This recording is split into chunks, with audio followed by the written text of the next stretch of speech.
María Mercedes Berté es inspectora de Asuntos Internos del Ministerio del Poder Popular para el Servicio Penitenciario. Es con quien estamos conversando en este segmento de entrevistas. De regreso con ustedes a través de Globovisión, 7:36 minutos. Dejábamos en el aire también la discusión con respecto a la situación interna de las instituciones penitenciarias. Desde el Ministerio se desmiente el hacinamiento que denuncian las organizaciones no gubernamentales, pero una de las causas que ha llevado a hechos que han trascendido en los medios de comunicación, no solamente en los centros de reclusión temporal, en los calabozos de las policías, sino también en los centros de cumplimiento de pena, han sido los motines y los enfrentamientos entre grupos armados o grupos delictivos que controlan los centros penitenciarios, que también es una denuncia, la existencia de planes dentro de algunas instituciones, como el caso de la PGB, el caso de otros centros de reclusión, que ha llevado el hacinamiento a ser una de las causas de estos enfrentamientos y estos hechos de violencia. Antes de esta respuesta, por favor, también invitamos a la audiencia a participar en nuestra encuesta rápidamente antes de que vayamos a entrar nuevamente en la entrevista. Hemos colocado en las redes sociales una encuesta para ustedes. El gobierno nacional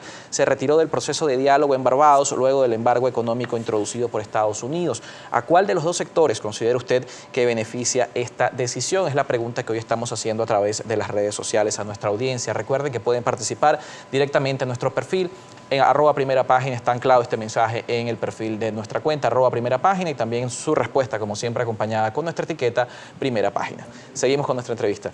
El hacinamiento es una causa que han señalado las ONG de los motines que hemos visto en distintas oportunidades han generado hechos delictivos. Solamente el año pasado el Observatorio Venezolano de Prisiones aseguraba que se había duplicado la cantidad de personas que habían fallecido en hechos violentos. Este año decimos 59, de esos 30% es por hechos violentos. Si no existe hacinamiento, ¿qué nos ha llevado a estos hechos violentos que se han dado en las cárceles? Sí, yo quiero señalar que uno de los éxitos y de las banderas exitosas de la creación de este ministerio es que hoy en día nosotros tenemos el control verdadero sobre la disciplina de los 108 centros de formación que tenemos en todo el país. Al tener nosotros el control, hemos transformado esa visión y esa estigmatización que hay de los centros o de las antiguas cárceles, en donde eran muy frecuentes los hechos violentos, los motines, el uso de armas dentro de las cárceles, los enfrentamientos entre grupos dentro de las mismas cárceles. Hoy en día en nuestros centros de formación, si pudiera presentarse, que es esporádico, no es una constante, no ocurre con frecuencia, algún tipo de sublevación de la población, lo hacen sin armas, porque nosotros tenemos todos los mecanismos para impedir el ingreso de armas, el ingreso de droga, de todos aquellos vicios que en el pasado convivían en nuestros centros de reclusión. Ciertamente hace poco ha habido situaciones de motines, pero en centros de detención preventiva, no en centros de formación adscritos al Ministerio de Servicios Penitenciarios. Y es importante que la ciudadanía sepa que en caso de presentarse, nosotros disponemos del personal preparado, capacitado profesionalmente para abordar estas situaciones, procurando salvaguardar el derecho fundamental a la vida, a la integridad física de los privados de libertad, pero con la firme disposición de restituir el orden que debe reinar dentro de nuestro centro, dentro del marco de ese proceso que nosotros tenemos de cumplimiento del régimen penitenciario. Hablando del personal, que también es una denuncia de las organizaciones no gubernamentales, ¿cómo se está en esta materia? Pues los informes presentados por Ventana para la Libertad y por el Observatorio sostienen que no tenemos el suficiente personal en los centros de reclusión para poder albergar a esta población reclusa.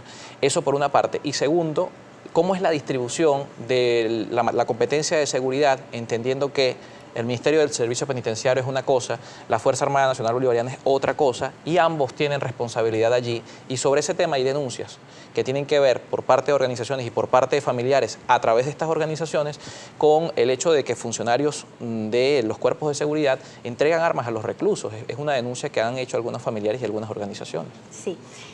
Yo quiero, son varias preguntas en una, ¿no? Inicialmente debo decirte que nuestro personal es formado a través de la UNES, la Universidad Nacional Experimental de la Seguridad. Allí nuestro personal se especializa en el área penitenciaria. Además de especializarse, el Ministerio cuenta con equipos muy modernos a nivel tecnológico para evitar el ingreso de armas a las cárceles. Sumado ambos factores es lo que nos garantiza que dentro de nuestras cárceles no hayan armamento en manos de los privados de libertad. Amén de eso, constantemente se están graduando en la universidad funcionarios que atienden, que ingresan a los centros a cumplir sus funciones como custodios penitenciarios. Estos centros de formación, evidentemente que cuentan con el personal suficiente, porque de no ser así, no pudiéramos dar cumplimiento a nuestro régimen penitenciario. Y la paz, la tranquilidad, la seguridad que hay dentro de los centros, el cumplimiento del rol diario de actividades que se tiene dispuesto para los privados de libertad, puede hacerse justamente porque existe el personal suficiente para que ello se lleve a cabo. Bien, vamos a revisar también la participación de nuestra audiencia en las redes sociales. @Primera Página es nuestra cuenta. Recuerden, la etiqueta Primera Página también está a su disposición. Tenemos una encuesta para ustedes el día de hoy. Luego de conocerse las medidas económicas del gobierno norteamericano, la posición del Estado venezolano es retirarse de la mesa de diálogo. Ustedes pueden participar. Recuerden, está disponible en nuestro perfil de Twitter. Sue Rodríguez Pérez, lista para leer sus comentarios. Así es, Carlos, cuando son las 7:42 de la mañana, de inmediato vamos a pasar a revisar la participación de nuestros televidentes a través de nuestra cuenta en Twitter, Primera Página, con la etiqueta Primera Página. Comenzamos con Julio Quijada, que la invitada explique en qué artículo de la Constitución dice que los privados de libertad pueden tener acceso a armas para defender al gobierno, como lo dijo la ministra Iris Varela. Bien, los privados de libertad en nuestros centros de formación no cuentan con armas para defender la patria. Lo que sí yo debo decirles es que dentro de los centros de formación sí contamos con los privados de libertad, con el ánimo de los privados de libertad para defender nuestra patria. Dentro de los centros de formación, dentro de las entidades de atención, existe un sentimiento nacional por nuestro país, existe amor por nuestra patria, y esa es la fuerza mayor que tiene este ministerio para nosotros poder defender nuestra patria en caso de una invasión, en caso de vernos vulnerados en nuestra autonomía como país. Vamos a revisar otro comentario de La Ciudad Reclama. Le pregunto, señora, ¿usted ha visitado la cárcel de Tocuyito en Carabobo? ¿Cuándo fue la última vez que usted visitó una cárcel? El estado de desnutrición que tienen los presos es lamentable. Si los familiares no llevan comida, no comen. Una celda de 10 personas meten a 50 presos. No sigan mintiendo al país. Le informo que yo visito constantemente todas las cárceles de nuestro país. Los directores generales, y en mi caso, que además también soy inspectora general, es nuestro deber visitar las cárceles. Lo que usted señala en cuanto a que los privados de libertad reciben comida de sus familiares y de no ser así no comen, lo desmiento porque no es cierto. Nuestros centros de formación semanalmente son dotados de comida y los reclusos, los privados de libertad, reciben sus 3 comidas al día. Vamos a revisar un último comentario de Alexander Durán. Pregúntele a la invitada por qué se extorsiona desde las cárceles y qué están haciendo para impedirlo. Sí, nosotros disponemos en nuestros centros de formación de inhibidores de señales y en el caso porque para nadie es un secreto que sí se presentan desde algunos centros llamadas para extorsionar, corresponde a formalizar las debidas denuncias para que se haga la investigación, y el Ministerio de Servicios Penitenciarios abre sus puertas a los órganos investigativos para dar con el delincuente que está extorsionando. No son nuestros centros de formación guaridas para que desde allí se delinca. Al contrario, somos centros de formación para transformar las conductas de los privados de libertad y que no sean reincidentes en el delito. Y con esto cerramos la participación de la audiencia a través de las redes sociales. Como siempre, les agradecemos a todos por ser parte de nuestro espacio con sus comentarios. Uno de los usuarios preguntaba el tema del armamento a los privados de libertad, que tenía que ver con una denuncia que hiciera el exdirector del SEBIN, Manuel Christopher Figuera.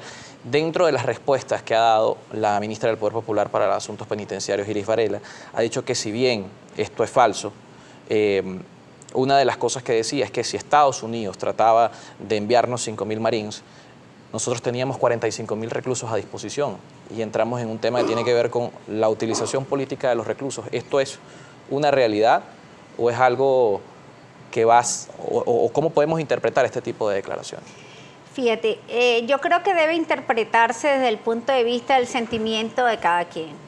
El mayor porcentaje de privados de libertad y privadas de libertad que hay en los centros de formación son venezolanos que le duele este país, son venezolanos que cuando uno ingresa a un centro te abordan y te dicen, porque están al día de la situación que estamos viviendo en nuestro país, y te dicen, aquí hay un soldado dispuesto a defender la patria, como en cualquier momento lo harás tú o lo tengo que hacer yo. Yo aspiro a defender mi patria porque mis hijos viven en este país, mis nietos, mis futuros nietos, yo quiero que vivan en nuestro país. Para mí no existe un país más bonito o más idóneo que Venezuela para vivir.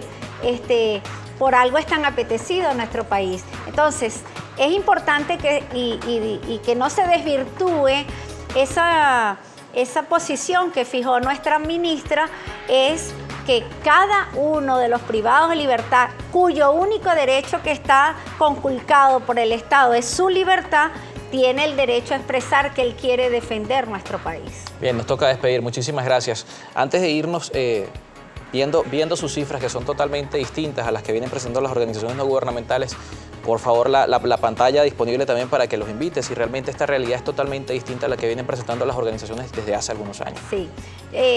Bueno, hago la invitación pública, la dejo abierta para los canales de comunicación, para las ONG, para que no desinformen, sino por el contrario informen de manera veraz, que es una obligación que tenemos todos, a que visiten nuestros centros de formación el día que quieran, y en el centro que ustedes elijan, nosotros abriremos las puertas para ustedes. Bien, muchísimas gracias por acompañarnos la mañana de este jueves. María Mercedes Berté, inspectora de Asuntos Internos del Ministerio del Poder Popular para el Servicio Penitenciario. 7:49 minutos, una pausa y seguimos con mucho más.